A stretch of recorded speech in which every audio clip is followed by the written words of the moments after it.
আসসালামু আলাইকুম এভরিওয়ান, কেমন আছো সবাই? আশা করি সবাই ভালো আছো। আজকের এই ভিডিওতে আমরা আলোচনা করব এইচএসসি 26 ব্যাচদের নিয়ে। যাদের দেয়ালে পিঠ থেকে গিয়েছে, হঠাৎ করে হুঁশ জ্ঞান ফিরে এসেছে যে আমার তো এতদিন কিছুই পড়া হয়নি, এখন থেকে তো পড়তে হবে, এখন কিভাবে কি করণীয়, তাদের জন্য আজকের এই ভিডিওটি। তোমরা 26 ব্যাচ, তোমাদের সিলেবাস অনুষ্ঠিত হবে ফুল সিলেবাসে। এখন রাইট নাও এইচএসসি 25 ব্যাচের পরীক্ষা চলছে। তুমি হয়তো মনে মনে ভাবছো আগামী বছর ঠিক এই সময় আমার এইচএসসি পরীক্ষা অনুষ্ঠিত হবে। এই চিন্তা নিয়ে যদি বসে থাকো তাহলে দেখবা যে হুট করেই তোমার এইচএসসি পরীক্ষা চলে আসবে এবং তখন তোমার হাতে কিছুই করার থাকবে না। তো এখন যদি সামান্য পরিমাণ সিরিয়াস হয়ে থাকো তাহলে আজকে যে করণীয়গুলো বলবো সেগুলো ফলো করার চেষ্টা করবে। তো চলো তাহলে এখন কি করা যায় সেগুলো নিয়ে আলোচনা করি। তো দেখো, নাম্বার ওয়ান তোমাকে যেটা করতে হবে সেটা হচ্ছে নিজেকে গুছিয়ে নেওয়া। এতদিন অনেক এলোমেলোভাবে চলাফেরা করেছ, প্রাইভেট কোচিং, কলেজ এবং অন্যান্য যাবতীয় কাজের জন্য অনেক দৌড়াদৌড়ি করেছ, কিন্তু খেয়াল করে দেখো আগে পিছে তেমন কিছুই লাভ হয়নি। সেজন্য নিজেকে গোছাতে হবে। যে জিনিসগুলো পড়াশোনায় ইফেক্টিভ হয় সেই জিনিসগুলো করতে হবে, যে জিনিসগুলো নিজের কাজে লাগছে না সেই জিনিসগুলোর পিছনে আর দৌড়াদৌড়ি করে লাভ নেই। নিজেকে গোছাতে হবে। এখন থেকে ডিসিপ্লিনে থাকতে হবে। তুমি যদি ডিসিপ্লিনে থাকো তাহলে পড়াশোনা বা অন্য সব কিছুই ভালোভাবে হবে, সেটা তুমি কয়েকদিন পরেই বুঝতে পারবে।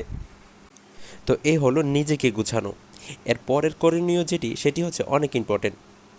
তুমি ইন্টারমিডিয়েটে আর্টস, কমার্স এবং সায়েন্সের যে গ্রুপেরই হয়ে থাকো না কেন, আজকে একটি খাতা কলম নিয়ে বসো এবং এই পর্যন্ত কি কি অধ্যায় পড়েছো এবং কি কি অধ্যায় তোমার আছে সবগুলো একটা নোট করো।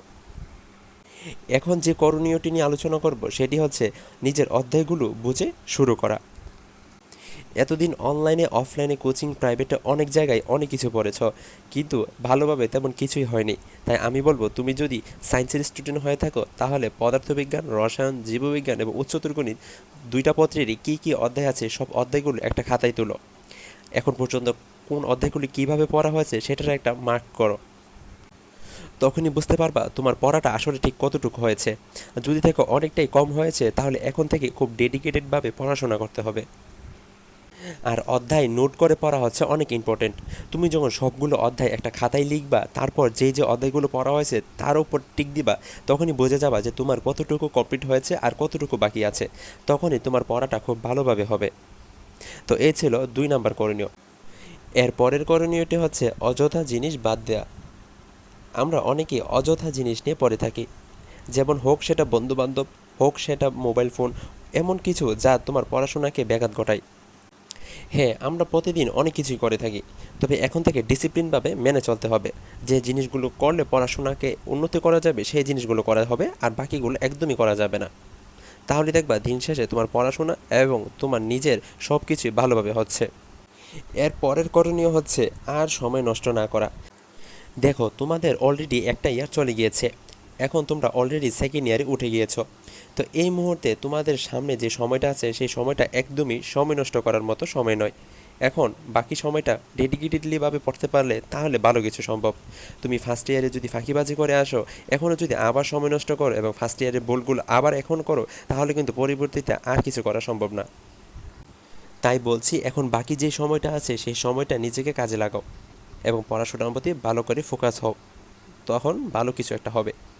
তো এখন আমরা চলে যাব এর পরবর্তী করণীয়তে, এবং এর পরবর্তী করণীয় হচ্ছে ধৈর্য সহকারে লেগে থাকা।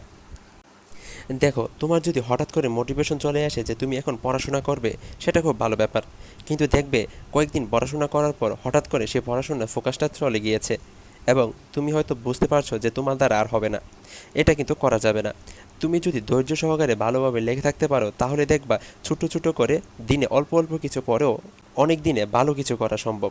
তাই আমি বলবো, চিন্তা না করে এখন থেকে লেগে পড়ো, ভালোভাবে পড়াশোনা করো, ধৈর্য সহকারে লেগে থাকলে ভালো কিছু হবে ইনশাল্লাহ।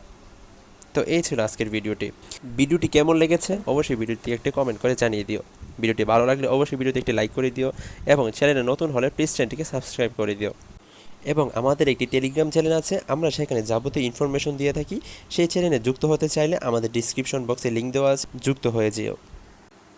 আর পরবর্তীতে কী নিয়ে ভিডিও চাও তা অবশ্যই কমেন্ট বক্সে জানাতে পারো। তো এই ছিল আজকের করণীয়গুলো। নেক্সটে কীভাবে পড়লে কীভাবে ভালোভাবে একটা ইফেক্টিভ রুটিনে পড়া যায় সেই সম্পর্কে যদি ভিডিও চাও তাহলে কমেন্ট বক্সে কমেন্ট করতে পারো। আমরা সেই নিয়ে একটি ভিডিও করার চেষ্টা করব। তো দেখা হবে পরবর্তী ভিডিওতে। ভালো থেকো সবাই। আল্লাহ হাফেজ।